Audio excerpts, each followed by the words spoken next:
de este momento, el espacio se llena de eco. Respira, habla, escucha, mira, crea, actúa, piensa, vive, vive eco. Bienvenidos. Las autoridades mexicanas dijeron el lunes que a partir de la implementación del Protocolo de Nagoya, México contará con mayor certeza jurídica para la utilización de los recursos genéticos, contribuyendo a la conservación sostenible de la diversidad biológica. Tras 7 años de negociaciones, entró en vigor el Convenio sobre la Diversidad Biológica, acordado en 2010 en Nagoya, al haber sido ratificado por 53 países, entre ellos México, informó la Semadet, F. Verde. Igual que la gente de Hawái ha estado sufriendo por la falta de vientos alisios, los corales submarinos también padecen. Los científicos dijeron el lunes que están viendo más evidencias de que una temperatura más elevada de lo normal en el océano está causando blanqueamientos cerca de la orilla en todas las islas. El agua caliente provoca que salgan las algas que están dentro de los corales, los cuales pasan hambre y se vuelven blancos. Planeta Azul.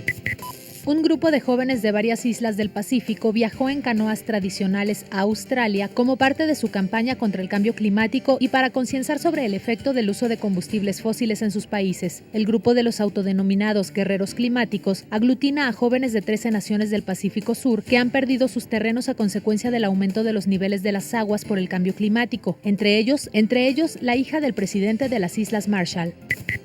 Autoridades de la Fiscalía Especializada para la Atención de los Delitos Ambientales decomisaron más de 11,000 huevos de tortugas golfinas provenientes de Tapanatepec, Oaxaca, con destino a Comitán de Domínguez, Chiapas. Por estos hechos, 2 personas, una de ellas de origen guatemalteco, fueron detenidas por el delito de tráfico ilegal de fauna silvestre en peligro de extinción o bajo protección especial. Haz eco. Vive eco. Muy buenas tardes, bienvenidos a su programa Vive Eco. Son las 12 del mediodía con 5 minutos. Los saludo bien y de buenas porque me acaban de dar una bonita noticia y bien y de buenas. Es miércoles 15 de octubre, quincena. ¿Cómo no voy a estar de buenas el día de hoy? Porque además de que continuamos con la serie esta que comenzamos el día de ayer de 4 programas acerca de la ecología y los ecólogos, pues es un viernes, es un miércoles que pinta bonito. Yo saludo con mucho gusto a Bego. ¿Cómo estás, Bego? Yo estoy de buena. Yo también. Oye, es que hay muchos motivos para celebrar. Lo primordial, que es mitad de semana, el ombliguito. Bueno, no sé qué es más primordial, que sea quincena, pero está muy padre, así que muchas gracias por sintonizarnos. Oye, queremos mandar un saludo, una felicitación muy grande a un buen amigo de C7, que es Álvaro Gómez, amigo de nuestra jefa, amigo de muchos productores y de mucha gente que trabaja aquí en C7. Es cumpleaños de Álvaro Gómez, así que un saludo, Alvarito, que te la pases muy bien y un abrazo de parte de nosotros. Pues bien, saludamos también con mucho gusto a Claudia Fernández, gracias también a Martín Silva, Elcita Álvarez, que nos apoya en la línea telefónica, y y gracias también a Jorge Aguilera, que recibe la señal para C7 Radio. Un abrazo también para Fer Chávez, que recibe la señal para C7 Televisión. Caray, Fernando Martínez, perdón, Fer también Chávez saludos es para otro Fer amigo, Chávez, saludos no? para Fer Chávez, no dice a su cumpleaños, pero saludos, Fer Chávez. Y bueno, pues nuestra línea de teléfono es 3030-5350. Hoy vamos a platicar, Ale, continuamos con nuestra serie de la ecología de los ecólogos. Hoy vamos a platicar si México es un país mega diverso. Así que bienvenidos con nuestro tema. Saludamos a José Luis Ibarra Montoya, académico del CUBA. ¿Cómo estás, José Luis? Bienvenido nuevamente. Hola, pues bien, contento de seguir con esta serie. Y pues traemos notas ahí muy, muy interesantes, precisamente de esta mega diversidad de México, ¿no? Vamos a arrancar así con la pregunta que le da nombre al tema de hoy. ¿México es un país megadiverso? Sí, México es un país megadiverso. Está dentro de los 17 países megadiversos a nivel mundial. 17. México estaría ocupando los primeros 5 lugares, ¿no? Es muy aventurado decir es el 2, el 3, el 4. Yo creo que esa tarea se la vamos a dejar pues a los aventurados. Se dedican a buscar. Digo que ya estar en los primeros 5 está padre, pero también conlleva mucha responsabilidad, ¿no? Claro, y de hecho es algo de lo que vamos a platicar en un momento más, ¿no? Tener una megadiversidad implica compromisos, implica responsabilidades, y que desafortunadamente en algunos sectores no lo estamos haciendo así como se debe, ¿no? Bueno, quiero comenzar platicando y sobre todo diciendo a qué se refiere este concepto de diversidad, ¿no? Porque siempre hablamos pues de la diversidad o en este caso de megadiversidad, pero realmente ¿qué significa eso? Bueno, pues es la variación, ¿no? Así tal cual, las diferentes formas de vida. Desde que aparece la vida en el planeta, que es más o menos alrededor de los 14,000 millones de años, ¿no? Según los evolucionistas. Según los biólogos evolutivos, los 4 millones de años, perdón, desde que surge la vida, 4 millones de años, empieza a haber esta diversificación de formas y de sistemas, ¿no? Claro, todos ellos adaptándose a ciertos ecosistemas, como lo vamos a ver en un ratito. Pero desde ahí empieza este camino, digamos, de diversificación de las especies. De acuerdo a la posición geográfica y a las diferentes formas o geoformas que tiene particularmente nuestro país, pues es que vamos a contener esta gran diversidad o esta gran variación en cuanto a formas de vida, ¿no?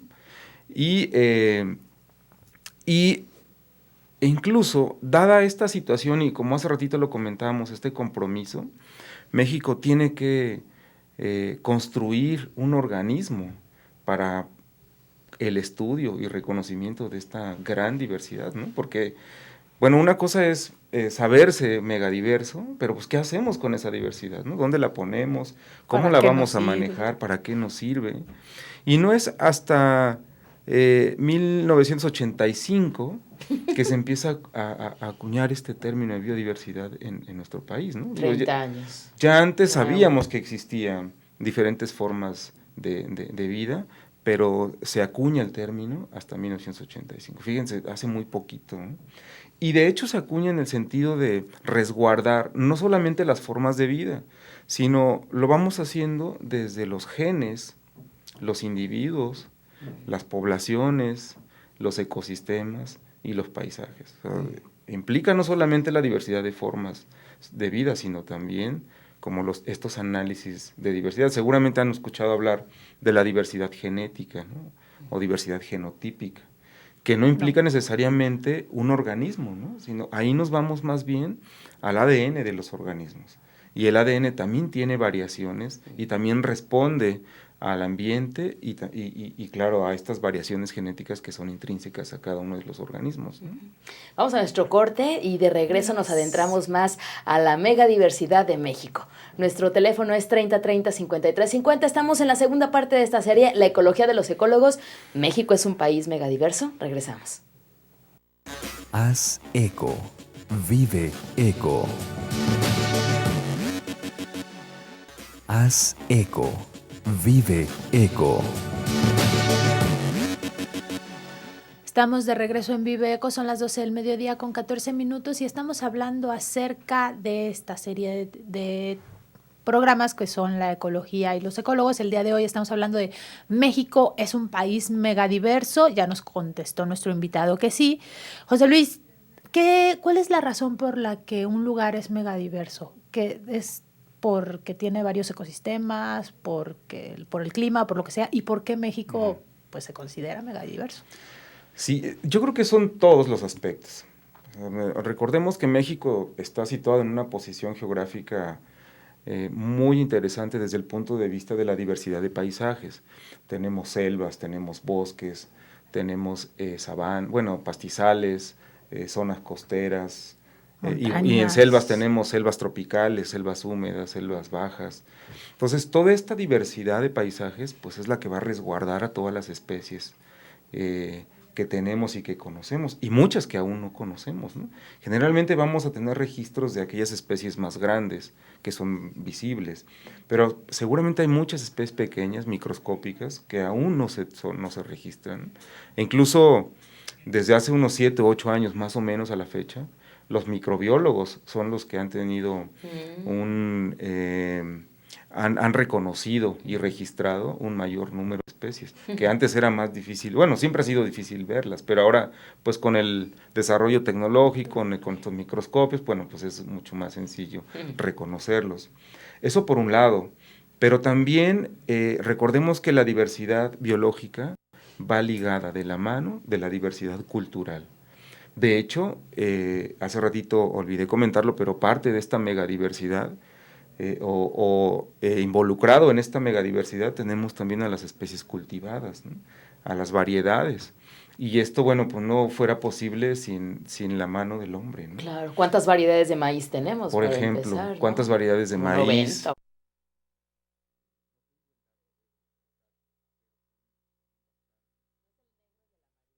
Sí. Aquí lo interesante es que México, bueno, muchas de estas especies que están comprendidas en el país son endémicas de México, ¿no? Esto quiere decir que solamente las vamos a encontrar en esta zona, ¿no? Y de hecho, miren, traigo algunos datos que son muy, muy interesantes y datos que nos van a evidenciar, ¿no? Estar dentro de estos 5 países el por qué estamos ahí. ¿no? Fíjense. Número 1. En el caso particular de los reptiles, México es el segundo lugar a nivel mundial, con 804 especies de reptiles.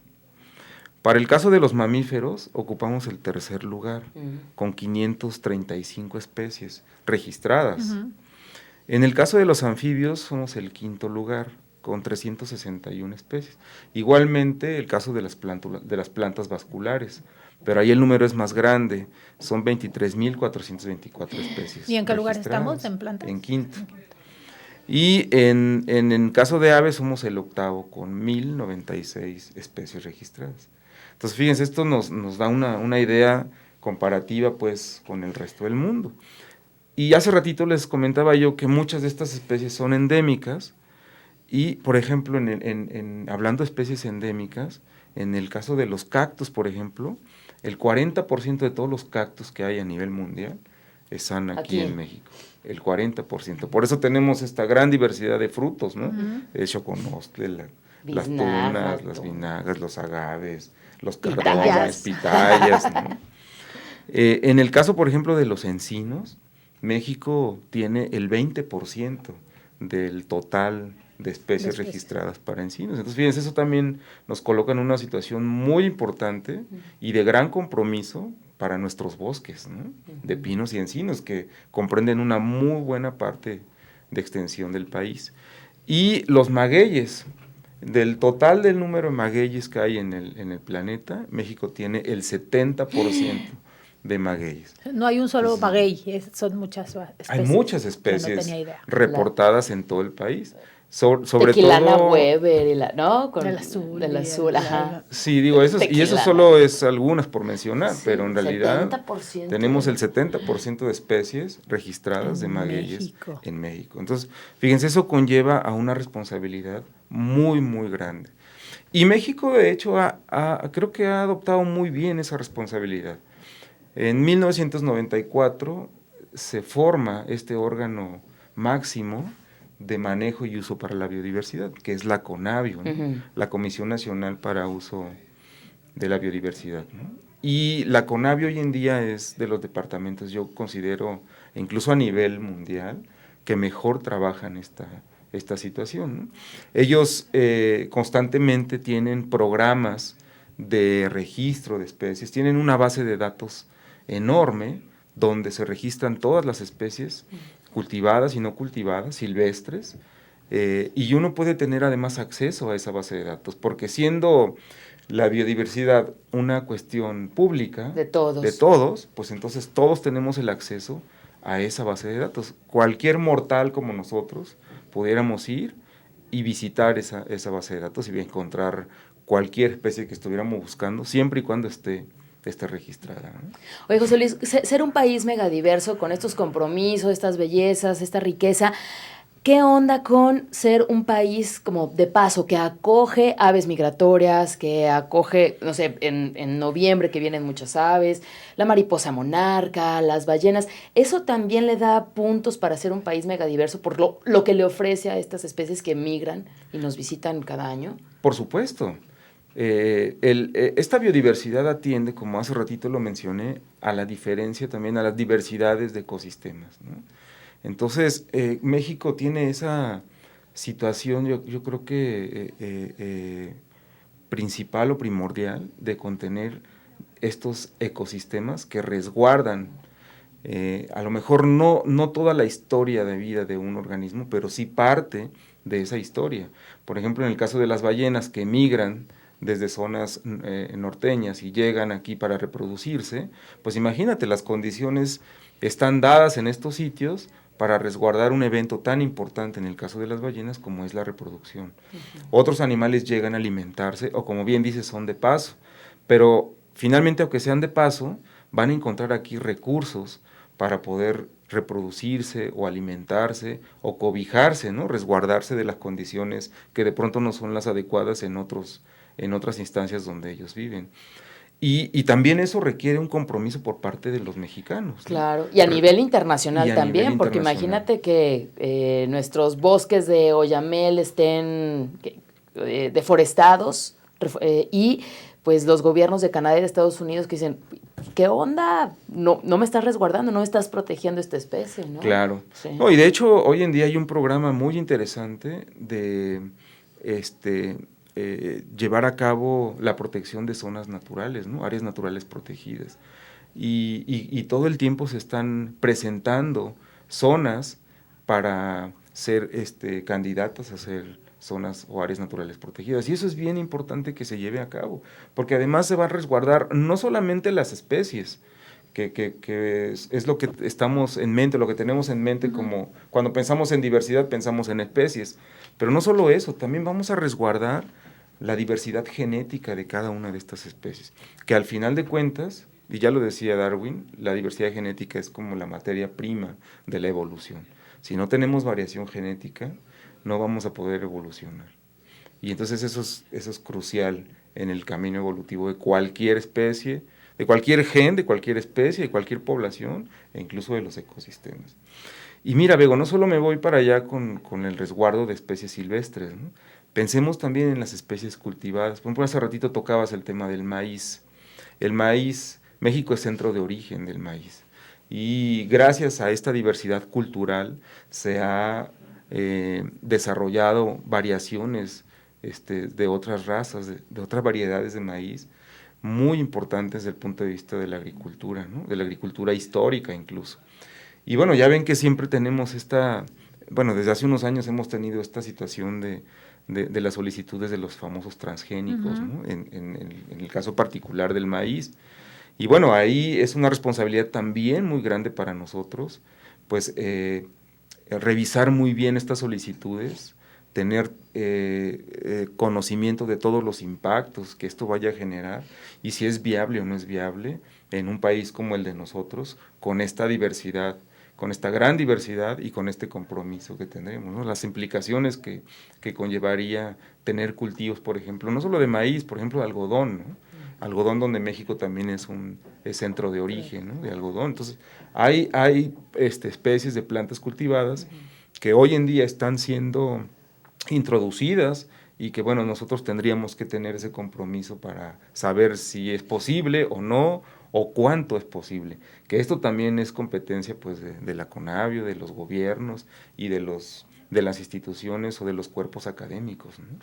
Hablando de esto de las plantas cultivadas, es lo mismo, en el momento que tú modificas genéticamente, por ejemplo, el maíz, ya lo estás convirtiendo en transgénico. Seguramente va a ser tema para otro programa, pero al hablar de estas especies cultivadas, ¿son transgénicas?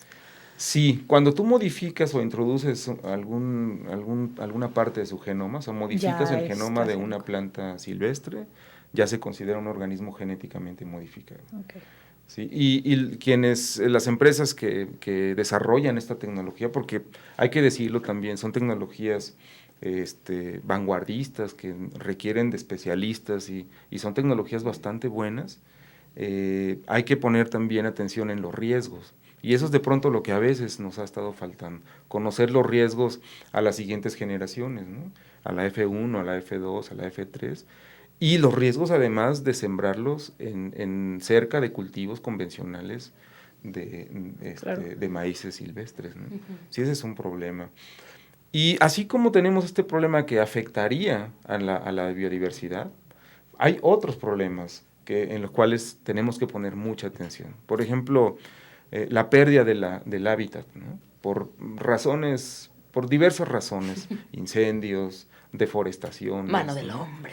Actividades antropogénicas. Cambio climático. Entonces, si nosotros perdemos el hábitat, automáticamente vamos a perder especies. Especies que a lo mejor ni siquiera vamos a tener registradas, ¿no? Que ese es un tema también muy, muy importante. Ya lo hablaremos cuando platiquemos de extinciones, pero hay especies que se extinguen y ni siquiera sabemos cuál es su papel o si es una especie clave o no. Qué triste. Por la pérdida de estos ecosistemas. Otra situación que es muy fuerte y que está sucediendo y que además repercute directamente en la pérdida de la biodiversidad, pues es la introducción de especies exóticas, ¿no? A veces no tenemos el conocimiento de las especies que habitan ciertos hábitats o que están en ciertos hábitats e introducimos, ¿no? A lo largo de la historia se han introducido muchas especies exóticas y estas generalmente son especies más aguantadoras, especies dominantes, y van a desplazar a las especies que ya están formando parte de una dinámica ecológica, ¿no? Entonces, este también es un problema muy importante que disminuye la biodiversidad de cualquier país. En concreto, ¿como cuáles especies? Digo, porque pensamos en especies y son animalitos, pero también de flora, fauna, ¿no? Sí, no solamente especies animales. Digo, hay un caso muy sonado con un pez, el pez escorpión, que se introdujo en muchos de los arrecifes de coral, y es muy agresivo y come otro tipo de peces, ¿no? Y entonces sus poblaciones han ido creciendo. Y se come, creo que también el coral, ¿no? Por ejemplo. El muérdago, el lirio. El lirio, sí, también es una especie muy dañina a los cuerpos de agua. Aunque tiene una parte interesante el lirio, que igual lo tocaremos en otra ocasión, tema, ¿no? José Luis, ya se nos acabó el tiempo, pero rápidamente, en unos segunditos, ¿cuál es la importancia de que la gente sepamos que vivimos en un país megadiverso? Pues yo creo que es importante saberlo porque conocer o tener este conocimiento de las especies, no solamente desde el punto de vista de los servicios ambientales, en el caso de los hábitats o de los diferencia de los hábitats, sino también conocer que tenemos una gran variedad de especies cultivadas y muchas especies que de las cuales el humano tiene o las utiliza en la industria farmacéutica, por ejemplo. La medicina tradicional es muy importante y eso tiene un vínculo importante con las especies nativas, ¿no? La medicina alópata, muchos de los extractos vienen de especies de plantas o de especies de animales. Bueno, el alimento, ¿no? El alimento, tenemos una gran variedad de alimentos que vienen de las especies y de sus hábitats. Igual esto es algo muy, muy importante.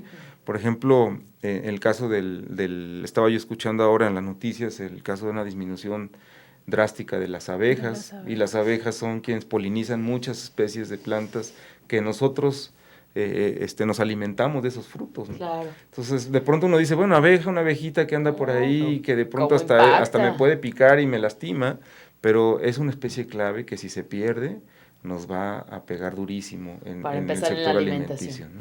José Luis, muchas gracias por haber venido a Vive Eco. Mañana continuaremos con esta serie, ya hablábamos un poquito de los cuerpos de agua, pues mañana hablaremos todo acerca de los cuerpos de agua en México, están en el olvido, ¿por qué? Así que hasta mañana. Muchas gracias, José Luis. Hasta mañana y muchísimas gracias. Gracias. Bye. Vámonos, hasta mañana. Váyale. Haz eco. Vive eco.